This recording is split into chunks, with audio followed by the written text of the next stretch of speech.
Internacional Menéndez Pelayo, que ha venido a acompañarnos. Muchísimas gracias a los dos, gracias secretaria por haber abierto un hueco en tu agenda, que es bastante complicada. Voy a proceder a presentar a la secretaria de Estado y no sé si el rector después quiera decir algunas palabras, por favor. Vale, pues María González Veracruz, secretaria de Estado de Digitalización e Inteligencia Artificial, es nacida en Murcia, licenciada en Bioquímica por la Universidad de Murcia y nombrada Secretaria de Estado de Telecomunicaciones e Infraestructuras Digitales en octubre del 22. Hasta la fecha, era consejera del Centro para el Desarrollo Tecnológico Industrial, el CDTI, y profesora secundaria en la especialidad de Física y Química. De 2011 a 2019 ha sido diputada nacional, siendo portavoz de Tecnología del Grupo Parlamentario Socialista durante la 10ª legislatura y portavoz de Ciencia e Innovación durante la 12ª legislatura. Anteriormente había sido diputada regional en la Asamblea Regional de Murcia durante la 7ª legislatura, ejerciendo como portavoz de Tecnología, Sociedad de la Información, Ciencia, Universidad, Juventud y Vivienda. Entre otras responsabilidades, ha sido miembro de la dirección del PSOE entre 2008 y hasta 2016, siendo responsable federal de las comisiones ejecutivas de Tecnología, Ciencia e Innovación. Así que, secretaria, gracias por estar aquí. Rector. Muchísimas gracias, querida Erika. Y nada, yo simplemente aprovechar para saludaros. Yo intento pasarme por todos los cursos que puedo. Lo que pasa es que, bueno, hay veces que la concentración de cursos es tal, pues que físicamente es imposible. Pero bueno, en esta ocasión, pues la presencia también de la Secretaria de Estado de Digitalización, pues hace posible el que os pueda acompañar y os dé la bienvenida. Este curso de la Fundación Carolina, como bien sabe y sabéis, y sabe en particular la directora de la Fundación, Erika, es ya un clásico y es uno de nuestros cursos realmente queridos y apreciados por lo que supone de colaboración y por lo que supone precisamente de ser un espacio abierto para el debate, la discusión, el encuentro de la comunidad iberoamericana. En definitiva, a través de los múltiples problemas, ¿no?, que tenemos que abordar conjuntamente. Y simplemente quiero daros la bienvenida, manifestar mi satisfacción por la edición de este curso, esperar que estéis bien en esta aula Ernest Lluch, que lleva el nombre de Ernest Lluch, que fue rector, iba a decir casi el rector de referencia de esta universidad, y a quien todos tenemos desde luego un cariño y un recuerdo extraordinario, ¿no? Muchísimas gracias y nada, seguimos adelante, querida Erika, y María, por favor, cuando tú quieras, ¿no? Pues muchísimas gracias, rector, por tu amabilidad siempre y por acompañarnos ahora en este momento. Venimos de hacer doblete en otro curso y muy especialmente a la Fundación Carolina. La verdad es que han confluido distintos cursos. Nosotros, la Secretaría de Estado tiene uno de Inteligencia Artificial arriba y eso nos ha permitido que pueda estar con vosotras y estoy encantada. Tenéis dos lideresas a las que admiro, liderando la Fundación Carolina, la directora y la secretaria general. Puri y yo, además, tuvimos una vida juntas, muy apasionada, de las que hacen aprender, porque la verdad es que de Erika y de Puri siempre se aprende. Y por eso mi felicidad, decías antes, Carlos, no sé si doble, triple, efectivamente, ¿no? Estar en este marco, como es la Universidad Internacional Menéndez Pelayo, en el que se respira conocimiento realmente, confluyendo en temas tan maravillosos como la digitalización, la inteligencia artificial y también el marco iberoamericano, y hacerlo contigo, querido rector, y con vosotras es un regalo. Le echaba un ojo al programa porque siempre me gusta, cuando me dirijo a un público, saber el contexto. Pero reconozco que la vida de una secretaria de Estado es tan ajetreada que no había podido ver vuestro programa, sobre todo por evitar, digamos, repetirme y demás. Veo que estuvo ayer Marta, del Centro Nacional de Supercomputación, o sea que seguro que os habló de uno de los elementos que yo voy a hablar, pero también seguro que de forma muy complementaria, porque bueno, ella es una persona muy técnica, que os hablaría de aspectos muy técnicos, y yo soy una persona muy estratégica y muy política, en el buen sentido de la palabra política, y creo que eso ayudará a conectar ideas y conceptos, y espero, sobre todo, que lo que os voy a contar pueda ser inspirador, ¿no?, para para vosotros y que probablemente pues, de aquí nazcan buenas ideas y mayores alianzas, ¿no? Que yo creo que es un buen objetivo. Nosotros estamos convencidos desde el Ministerio, desde el Gobierno, que la formación de las personas es la principal herramienta de transformación. Ahora, cuando os cuente la estrategia de inteligencia artificial, me gustaría que en cada una de las medidas vierais esto. El talento, la formación, la fortaleza de la inteligencia humana en cada una de las palancas de la digitalización y de la inteligencia artificial.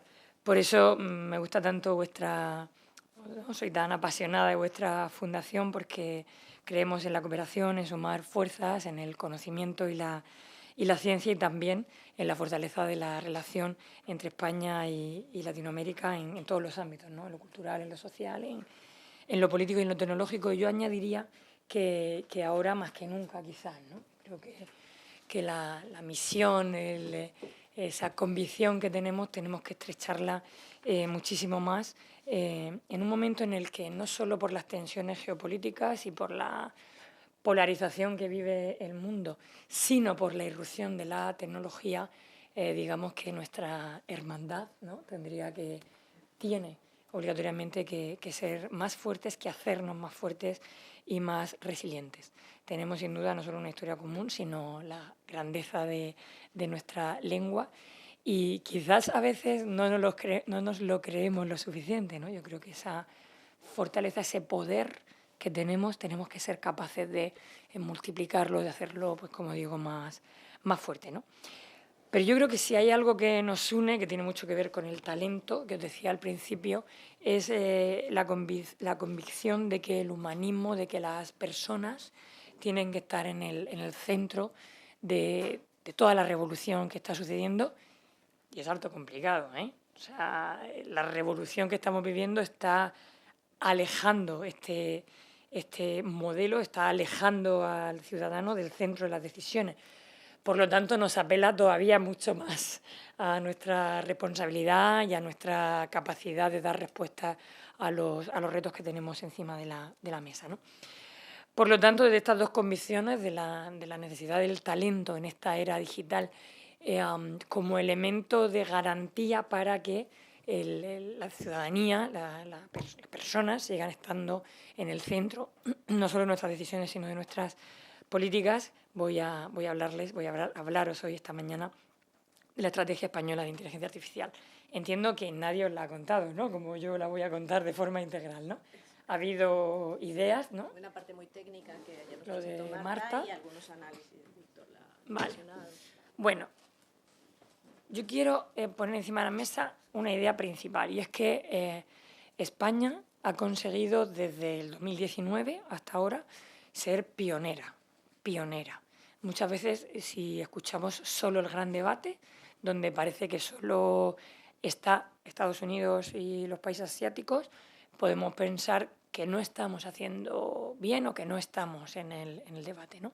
Esto no es cierto.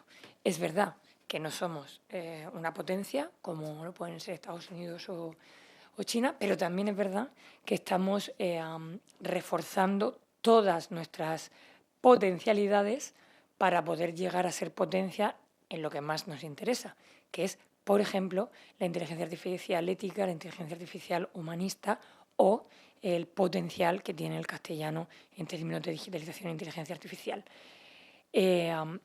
Supongo que ya sabéis que, mejor que yo incluso, cómo el castellano ahora mismo en los Estados Unidos es una referencia, es el primer idioma, si no me equivoco, ¿no? No quiero decir nada que no sea el primer idioma hablado en Internet también. Sin embargo, todo gira en torno todavía al pensamiento sajón y no al latino, ¿no? Yo creo que ahí es donde tenemos el gran reto y donde tenemos que remar juntos. De hecho, voy a contar una anécdota que no llevaba en el discurso, pero que creo que es interesante. Hay un estudio que estamos haciendo gracias a Red.es que analiza cómo los modelos de inteligencia artificial son capaces de resolver exámenes.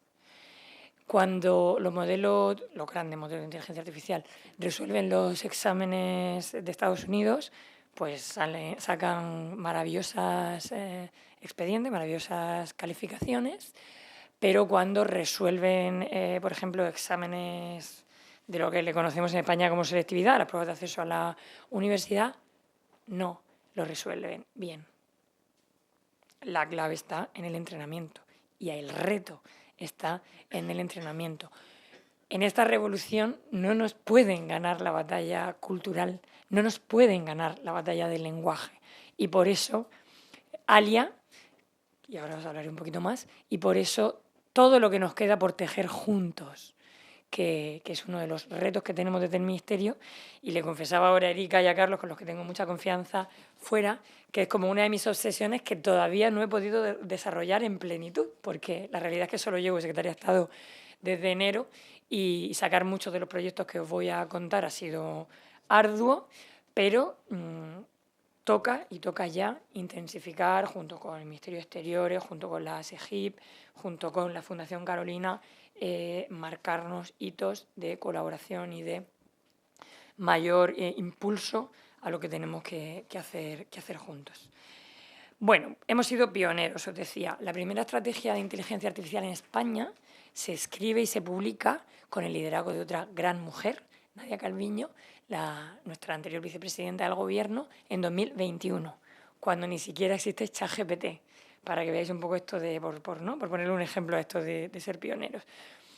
Para mí, una de las mejores cosas que estamos haciendo es ser capaces de innovar, que desde la Administración General del Estado no es nada fácil. Estamos siendo capaces, por ejemplo, de innovar renovando la estrategia de inteligencia artificial. La que os voy a contar es de 2024, es del año pasado. Justo se presentó además en los cursos de la universidad aquí, por parte del anterior ministro Escrivá. Es que llevo 3 ministros. La primera fue Calviño, el siguiente Escrivá y ahora nos lidera Óscar López, un gran ministro de transformación digital y para la función pública. En España ya sabéis que tenemos un modelo bastante pionero también, que es que tenemos junta la digitalización y la función pública, lo que es otro reto enorme del que no voy a hablar hoy, pero que daría para una buena y larga reflexión, porque los retos no son menores tampoco. Entonces, estamos siendo pioneros también, siendo capaces de adaptarnos, ya que la estrategia del 21 no cumplía con los retos que tenemos ahora después de ChatGPT, y en el 2024 presentamos la nueva. Es una estrategia con palancas muy claras, muy objetivizadas y presupuestadas, que tiene un presupuesto en torno a 1.500 millones de euros. Y digo en torno porque como esto es todo creciente y ensayo-error, ahora, por ejemplo, estamos envueltos, implicados en el proyecto de la gigafactoría europea, y esto significa que ese presupuesto de 1.500 millones de euros va a crecer. Entonces, esto es curioso porque en política siempre si tú dices 1.500 son 1.500 y luego no eran 1.500, ya, pero es que todo es tan cambiante. Y el Gobierno de España está haciendo ese ejercicio de innovación pública que, digamos, siempre vamos en crecimiento y a nuevos objetivos. Para daros solo 2 datos en los que no voy a profundizar, en España hemos conseguido que cuando en 2019 el porcentaje de PIB de economía digital era de menos del 19%, hoy sea ya del 26%. O sea, parados un segundo a pensar el aumento de puntos. O sea, del 19 al 26 van 7 puntos, es un crecimiento brutal en estos años. Y el informe, en el que no me voy a extender mucho más porque os quiero contar las palancas de la estrategia, se basa en la atracción de las políticas públicas de inteligencia artificial. Luego, vamos bien impulsando desde las políticas públicas una transformación y una modernización económica fundamental, que si no haces supone una gran brecha digital. Eso también está demostrado en otros informes del ECAT, de un centro europeo que hay en Sevilla.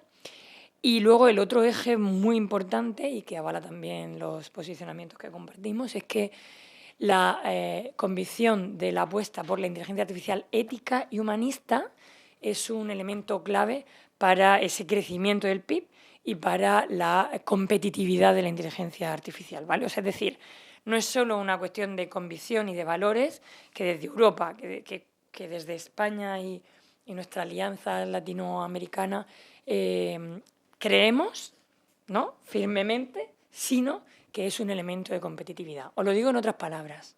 O sea, ¿realmente pensáis que esto que defienden ¿no?, la tecnocasta, que le hemos llamado, es decir, que el sálvese quien pueda, es viable en un mundo como el nuestro?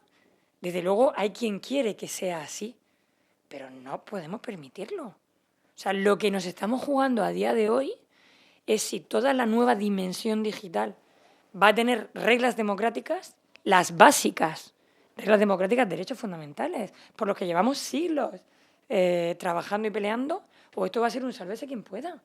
Y van a decidir los que se están jugando su dinero. No, perdona. Esto va de humanidad. Esta no es la globalización que podemos, que debemos permitir, ¿no?, sino todo lo contrario. Y este informe, en términos económicos, en términos de competitividad, avala también esa idea. Por eso me parecía interesante contárosla. Y luego quería solo resaltar que la Comisión Europea, en los informes de la década digital que publican cada año, con datos objetivos y que van comparando, resalta a España como uno de los países con mejor desempeño en servicios públicos digitales, en competencias digitales básicas.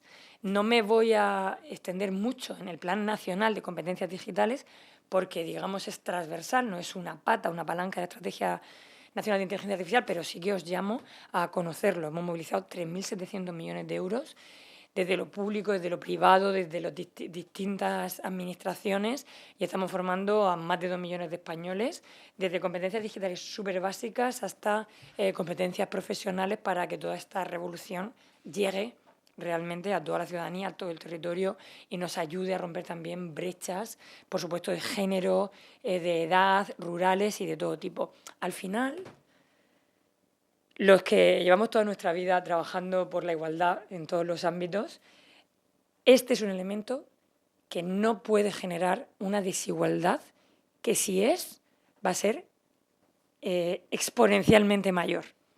La desigualdad que genera la tecnología de inteligencia artificial es exponencialmente mayor. Luego, el esfuerzo que tenemos que hacer con políticas de igualdad reales, desde el talento y la formación hasta el acceso a la digitalización e inteligencia artificial, es brutal. Y por eso es tan importante la conferencia de la ONU que tuvimos en Sevilla. No sé si habéis hablado de ella. Habéis hablado de ella también, ¿no? Poco, pero hablaremos mañana.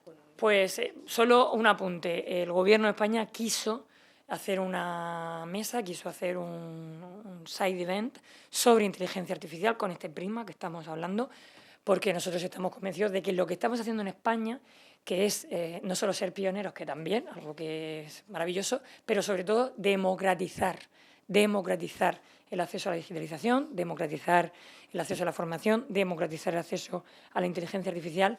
Eso hay que proyectarlo hacia el mundo, evidentemente. No nos quedamos tranquilos si lo hacemos solo en nuestro territorio o si fuéramos capaces de hacerlo solo en las regiones latinoamericanas, sino que hay que proyectarlo hacia el mundo. Bueno, estamos bien, digamos, a nivel europeo. No voy a hablar de conectividad y de nuestra proyección con las empresas unicornio y tal, porque no es lo que he venido a hablar, pero sí que os voy dejando, digamos, ideas para que cada uno de vosotros pueda luego profundizar en ellas si son de vuestro interés. Y me centro un poquito más en lo que es la Estrategia Nacional de Inteligencia Artificial, que, como decía, tiene varias palancas, pero en todas ya digo que subyace estos elementos transversales que os estoy apuntando. La primera y muy importante palanca de transformación de la estrategia de inteligencia artificial es la capacidad de supercomputación. Sin capacidad de supercomputación, digamos que estás fuera del esquema, ¿no? Entonces, por eso es tan importante la potencialidad que tenemos con el Centro Nacional de Supercomputación, fruto de muchísima inversión pública, de muchísimos años. Yo recuerdo los primeros años del gobierno de Zapatero, en 2004, 2006 y tal, fruto de un trabajo, pero a la que le hemos dado un gran impulso gracias a los fondos Next Generation, y con la que hemos conseguido tener la 7ª factoría de inteligencia artificial de la Unión Europea. Hay más en la Unión Europea, pero las más importantes son las primeras 7 factorías. Gracias a esta factoría de inteligencia artificial vamos a poder poner aceleradoras en distintos puntos del territorio español, tenemos garantizada la capacidad de supercomputación aproximadamente para 5 años. Ya os digo que esto nunca se sabe, luego aparece no sé qué tecnología, luego son 2 o 3 años y hay que correr, pero bueno, estamos bien posicionados y gracias a esta factoría de inteligencia artificial hemos podido presentarnos a uno de los proyectos estrella de la Comisión Europea, que son las gigafactorías. ¿De esto también os habló Marta? No, ¿verdad? Vale, pues cuando cambia el escenario mundial por el cambio en la administración norteamericana, no sé si os acordáis, a principio de año empieza a haber una cifra de miles de millones de euros que todo el mundo va a invertir, que va a invertir la administración Trump. Luego von der Leyen, la presidenta de la Comisión Europea, también anunció 200.000 millones de euros para Europa. Y para España era muy importante que en este momento en el que Europa está apostando fuerte por una mayor competitividad y capacidad de supercomputación, España tuviera un proyecto potente. Hemos presentado ese proyecto y tenemos muchas posibilidades. Esto es arriesgarme, digamos, esto queda aquí, de tener una de las principales gigafactorías de Europa. Y esto es clave en nuestro ámbito. Si España tiene más fortalezas, si España tiene más capacidad de supercomputación, seremos más capaces de tener soberanía tecnológica en castellano, seremos más capaces de poder traccionar todo el castellano en el mundo digital y en los modelos de inteligencia artificial. En toda esta pata de, digamos, infraestructuras públicas, en toda esta pata de capacidad de supercomputación, los modelos ALIA tienen un papel clave. Y permitidme que aquí me permite una licencia. Cuando el Gobierno de España, cuando el presidente del Gobierno anuncia los modelos ALIA hace ya más de un año, generó un gran impacto, pero no fue positivo todo, ¿eh? O sea, los modelos ALIA, lo más importante, que supongo que Marta lo contaría ayer, es que son una infraestructura pública, transparente, ¿eh? Que la mayoría de algoritmos que dominan nuestras vidas, cuando estamos horas con el móvil, nos llevan a donde algún poderoso quiere que nuestra mente vaya, sin explicabilidad de los algoritmos. Transparente, público y abierto. Y esto es fundamental. Es abierto con un 20% de entrenamiento en castellano en lenguas cooficiales, porque lo que quiere la familia de modelos no es competir con Gemini o con Gemini o con, yo qué sé, con, no me sale ningún otro modelo, ChatGPT, me da igual, o sea, con cualquiera de los modelos que usáis. Lo que pretende es generar talento, generar capacidades y para el propio desarrollo de los modelos en España ya se están generando capacidades, pero tiene un elemento clave que está en el diseño desde el principio, que está escrito en la estrategia, que son las alianzas iberoamericanas para poner a disposición recursos que, por supuesto, pueden ser de España o de cualquier otro país, pero que tienen que tener una idea, una estrategia común para posicionar la capacidad de entrenamiento en nuestras lenguas, en nuestra cultura, con nuestras capacidades y que en esta revolución, como decía antes, nuestra cultura no se quede fuera. Este debate es complejísimo, queridos y queridas, porque entonces ahora podemos hablar de propiedad intelectual y tenemos un melón brutal abierto. Es decir, con esto pretendo decir que estamos siendo muy valientes. Podríamos ser un gobierno o un país que dijera, bueno, a ver por dónde va la tecnología. No, estamos queriendo liderar una inteligencia artificial ética, estamos queriendo liderar la presencia del castellano con 600 millones de hispanoparlantes en el mundo, entendiendo que hay un reto cultural mundial y siendo conscientes de que hay elementos que no tienen fácil solución en el camino. De hecho, solo como anécdota también, para los que os interese más esta parte, no te preocupes. Nosotros hemos intentado con las entidades de derechos de autor, en España con Cedro, poder enriquecer el modelo ALIA con datos de la Biblioteca Nacional, también como modelo de investigación para poder determinar, porque no se sabe si la calidad de los modelos es mejor o no con obras de mayor calidad que con no sé qué datos de no sé dónde, y os tengo que decir con toda mi frustración que no lo hemos conseguido. O sea, el Gobierno de España ha pretendido lanzar un mensaje a Europa y al mundo de que la propiedad intelectual tiene que remunerarse y tiene que respetarse, porque estamos convencidos de que tiene que ser así. Esta revolución no puede aplastar los derechos de propiedad intelectual, porque si pensamos que la inteligencia humana tiene que estar pilotando la inteligencia artificial, tenemos que preservar los derechos de propiedad intelectual.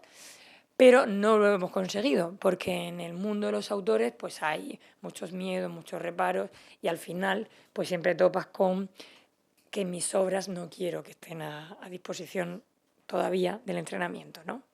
Y bueno, ahí hay mucho trabajo por hacer. Si alguien tiene alguna brillante idea que nos dé solución, bienvenida sea. Es un problema mundial en el que estamos trabajando proactivamente y que no está resuelto, pero que tampoco nos puede paralizar para el liderazgo tecnológico que España quiere y puede tener en el mundo, ¿no?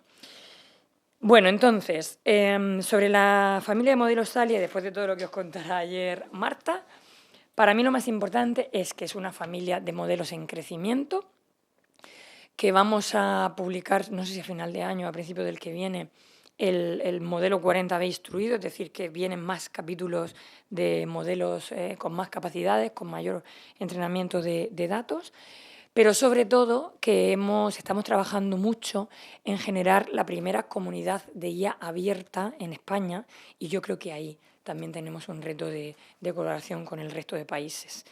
¿Qué pretende esta comunidad de IA abierta? Que se utilice Alia, que se mejore Alia, que se desarrolle para propósitos concretos. Estamos haciendo ya algunos experimentos previos.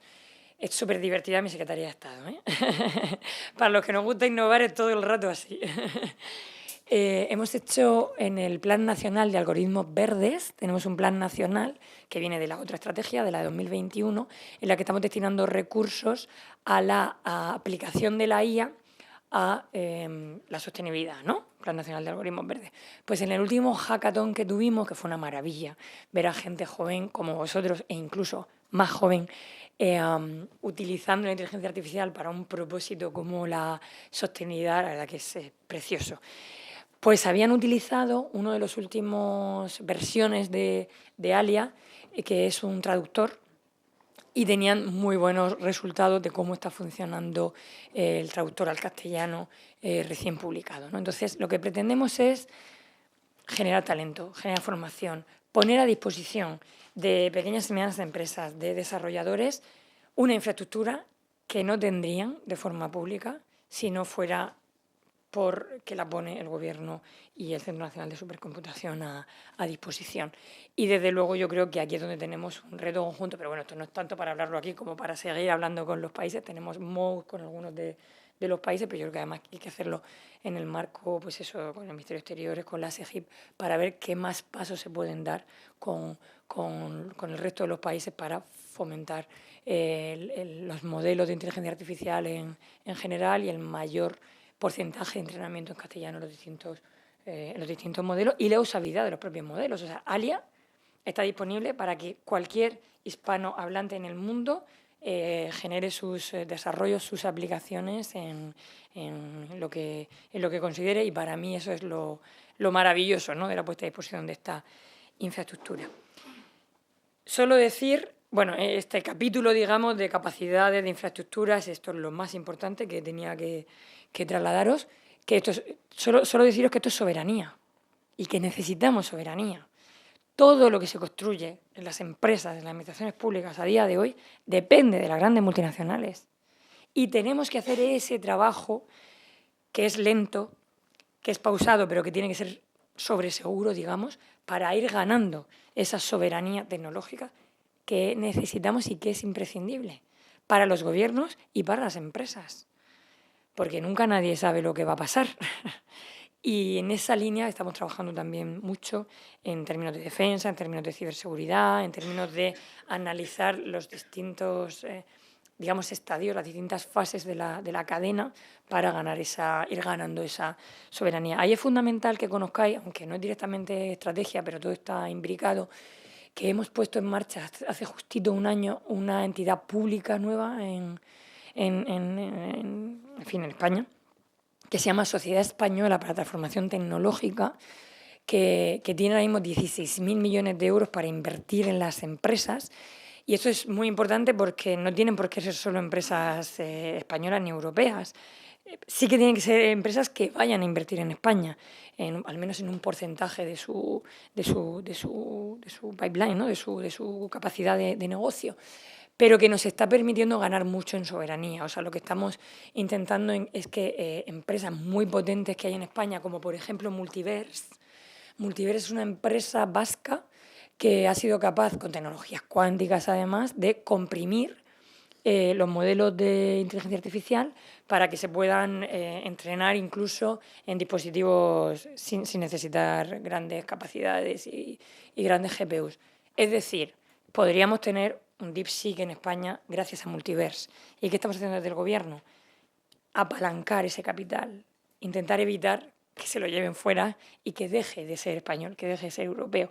67 millones de euros. Por eso decía al principio que aunque en el gran debate solo se oiga Estados Unidos y China, España está haciendo todo lo que se puede hacer y más, invirtiendo, digamos regando, sembrando, buscando dónde están los mejores, dónde está la capacidad, porque en España además hay muchísima capacidad investigadora y el reto está siempre en pasar a la transferencia del conocimiento, en pasar a que esas empresas efectivamente sean capaces de crecer y no sean compradas por fondos, yo qué sé, de no sé dónde, digámosle X. Y eso también lo estamos trabajando, ¿vale? Bueno, deciros que hay toda una política que tenemos de impulso del dato. ¿Tengo que cortar? Ah, no, vale, he visto ahí a Claudia, he dicho... tenemos todo un plan de impulso de datos. Hemos movilizado 500 millones de euros y justo hoy se publica en el BOE la última convocatoria, que se llama Kit de Datos, pero lo traigo aquí para que entendamos que en toda la estrategia de inteligencia artificial el uso de los datos, la capacidad de procesar los corpus, de procesar los datos, pero también del buen uso de los datos en los distintos sectores, desde la agricultura hasta el turismo, pasando por la sanidad, donde tenemos además muchísimas potencialidades en el sistema público de salud español, es fundamental para el desarrollo de la IA. Y en eso también estamos, aunque no vaya a profundizar muchísimo más, ¿vale? Más palancas de la estrategia de inteligencia artificial. La aplicación de la inteligencia artificial al sector público. Hay un elemento clave para nosotros en los modelos ALIA, y es que sean útiles para la transformación de la administración pública. No sé si Marta os contó ayer que ya estamos desarrollando casos de uso, ¿os lo contó? Vale, perfecto. Pues para mí era muy importante que supierais que ya tenemos 2, Cardiomentor y el de la Agencia Tributaria, vamos, que están terminando, pero que vamos a seguir aplicando casos de uso a la Administración. Tenemos 30 casos de uso con los distintos ministerios. Vamos a hacer 2 pilotos con los ayuntamientos. En España hay 8.000 ayuntamientos.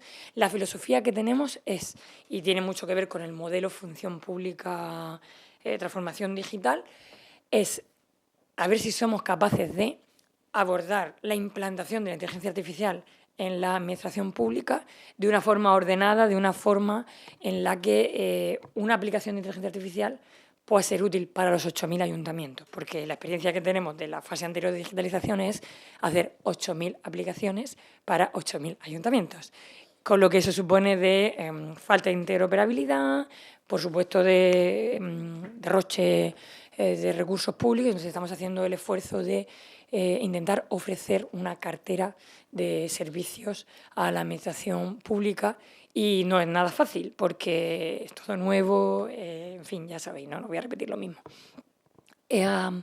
Ahí estamos trabajando eso, unos 30 casos de uso con toda la administración pública, estamos trabajando con 2 pilotos para la administración local y estamos también estudiando algunos proyectos bastante interesantes de gemelos digitales, por ejemplo, para predecir incendios o inundaciones con comunidades autónomas. O sea que tenemos proyectos muy bonitos encima de la mesa y que son consecuencia también de tener ALIA.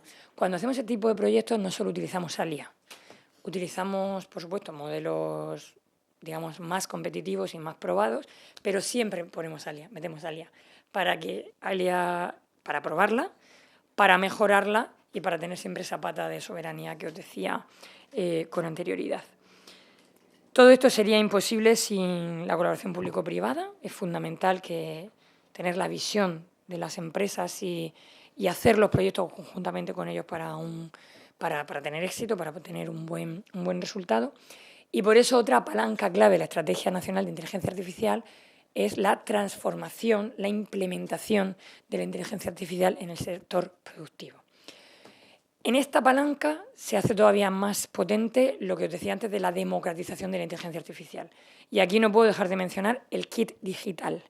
No sé si os suena, pero el kit digital es el proyecto más potente que ha puesto en marcha este gobierno, porque ha sido capaz de movilizar 3.000 millones de euros, el kit digital, para distintas soluciones, para todo el tejido productivo. Está prácticamente en todas las empresas de todos los ayuntamientos de España, o sea, da igual que seas una empresa del Valle de Arán o de una pedanía de Moratalla en mi tierra, que fácilmente, de forma no competitiva, o sea, quiero decir que aplicas y tienes tu kit digital y tienes soluciones de ciberseguridad, de marketing digital, de mejora de procesos, o sea, de una cartera muy amplia y también, desde hace menos tiempo, también de aplicación de la inteligencia artificial.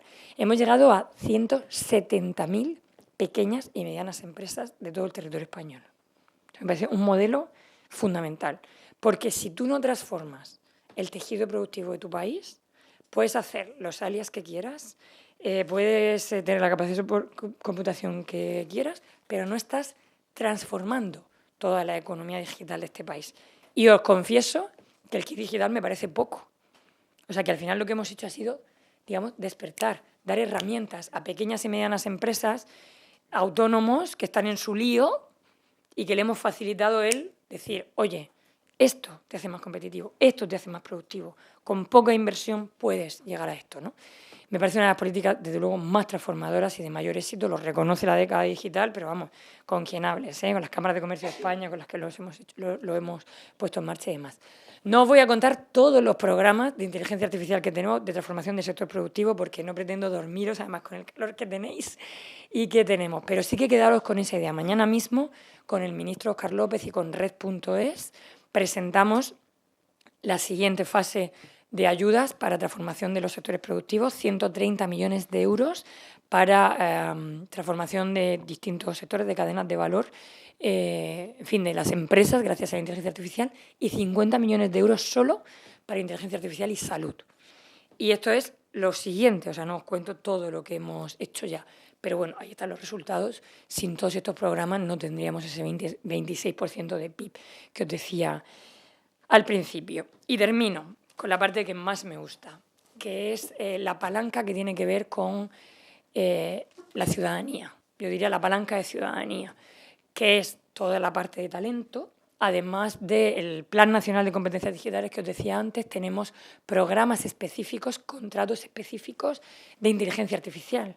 Hemos retenido y atraído 374 perfiles de los más top de investigadores que están en los centros de mayor excelencia, pues desde el CENIO hasta el BSC, pasando por, bueno, en fin, no lo voy a relatar, todos los centros de investigación de excelencia, pero que os aseguro que cuando ves que con esos 120 millones de euros estás proyectando 372 proyectos, como por ejemplo el que nos contaron hace poco, un proyecto, me parece que este era el CENIO, del Centro Nacional de Investigaciones Oncológicas, si no me equivoco, en el que están investigando cómo, gracias a la inteligencia artificial, lo que antes se tardaba 15 años en predecir una estructura macromolecular directamente para enfermedades, como el cáncer, ahora, gracias a la inteligencia artificial, vamos a poder tardar en predecir esa estructura macromolecular 5 meses. Entendéis que soy bioquímica y esto me encanta. Pero es que es increíble. O sea, el poder de la inteligencia artificial bien aplicado a la predicción, a la prevención de las enfermedades es brutal. Y España está invirtiendo muchísimos millones de euros en eso. España es ya una potencia en salud pública, pero con la inversión que estamos haciendo en un espacio nacional de datos de salud, en los programas de investigación concretos, en el uso de los datos para compartidos en todo el espacio de salud español, para adelantarnos a las enfermedades, nos va a hacer todavía una potencia muchísimo, muchísimo más, y eso es beneficioso para todo el mundo. Según nosotros avancemos en soluciones, eso es beneficioso para todo el mundo. Bueno, cierro el capítulo de talento, que si no me vengo arriba y no termino en hora, es que no sé ni a qué hora tengo que terminar. Ya, ¿no? Vale. Derechos digitales. Fuimos el primer país en publicar la Carta de Derechos Digitales, luego fue la Carta de Derechos Iberoamericana, de la que nos sentimos súper orgullosos y parte. Hemos puesto en marcha el primer observatorio de derechos digitales, donde tenemos distintas acciones muy poderosas. Por ejemplo, estaremos en el Andicom, en Cartagena, en septiembre, y creo que va a ser un momento muy bueno para generar esas alianzas y sinergias. Hemos liderado desde España la primera regulación del mundo, el Reglamento de Inteligencia Artificial Europeo, que estamos desarrollándolo ahora, no está siendo nada fácil, pero yo creo que tiene que ser una referencia, sin duda. Es la protección de los derechos fundamentales básicos, es que no se puedan poner en marcha sistemas de inteligencia artificial que, por ejemplo, puedan utilizar la información biométrica con los riesgos que eso conlleva, sin autorización, por ejemplo, en este caso judicial, que es el planteamiento que hacemos, o que no se puedan poner en el mercado sistemas de inteligencia artificial que puedan detectar a un joven que tiene tendencia al juego y llevarle directamente con su algoritmo a las aplicaciones del juego. O sea, estamos hablando de eso. Lo digo por este debate que os decía antes, que se trata de pervertir, diciendo que queremos frenar la innovación, que queremos controlar. No, queremos garantizar los derechos fundamentales y eso lo está haciendo Europa, lo estamos liderando desde España. Por eso hemos sido pioneros también en Europa en crear la Agencia Española de Supervisión de la Inteligencia Artificial, que también os digo que no se va a quedar solo en la aplicación del reglamento, sino que vamos a lanzar medidas también que tienen que ver con la desinformación, con la alfabetización mediática a la ciudadanía para saber distinguir lo que es verdad y lo que no, lo que se ha tocado por medio de la IA y lo que no. Y, en definitiva, creo que todas las iniciativas, que algunas os las he contado, no me da tiempo a mucho más, todas las iniciativas que también estamos en el marco de la ONU liderando, porque somos cofacilitadores en la ONU del panel internacional para dar respuestas a la gobernanza de la inteligencia artificial. De hecho, hemos invertido 3 millones de euros en tener una oficina de la ONU en España, en Valencia, con ese afán. Todo se resume en lo que os decía al principio de la intervención y con esto termino. Es importante ser pioneros y me siento muy orgullosa de ello porque nos permite estar en posiciones que no estábamos, impulsar todo lo que estoy defendiendo, pero lo más importante de todo es que tenemos en nuestras manos hacer de la digitalización, de la inteligencia artificial, un elemento de igualdad, de prosperidad, de IA for good, o dejar que las cosas vayan por el mercado libre y que sea perjudicial para la humanidad, para nuestros hijos, para nuestros nietos, para vosotros. Ese es el reto en el que estamos súper implicados desde el Gobierno, con el presidente a la cabeza, que se fue a Davos a decirle a los más poderosos del mundo que los algoritmos tenían que ser transparentes, que no podía valer todo en las plataformas, en las redes sociales, y que había que terminar con los bots, con esos perfiles anónimos que hacen que algo suba y que todos nos creamos que en Torre Pacheco había violencia cuando no la había y ahora sí la hay por culpa de unos ultras. Perdonadme, soy de Murcia y lo llevo ahí clavado en el alma lo que está pasando estos días en mi tierra, que no ayuda, que solo perjudica a todo el mundo. Por eso os apelo a vuestras conciencias, a vuestro pensamiento crítico, a vuestra inteligencia, porque si hoy necesita algo el mundo es de vuestro compromiso y de vuestra inteligencia para poder definir juntos un mundo mejor y para que la tecnología nos ayude a tener un mundo mejor y nunca retrocedamos en derechos y libertades. Muchísimas gracias.